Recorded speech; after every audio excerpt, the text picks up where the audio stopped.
吃完药以后感觉怎么样？吃完药以后，他这个咳嗽啊减轻，然后那个气道反应也减轻，遇到冷气儿，开始老是哼哼的，也减轻很多，鼻子也轻。好，大便状态呢？把那个药分成3份喝，那样的话他就不拉的少，就正常1天1次。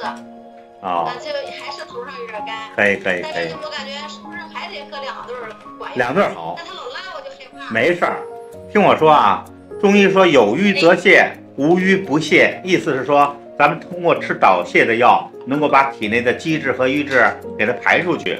你要是没有积滞和瘀滞，你再吃它也排不下来，明白了吗？所以该怎么吃怎么吃，好不好啊？行，那还是喝2顿，再拿药来还是喝2顿。对，喝2顿，好吧？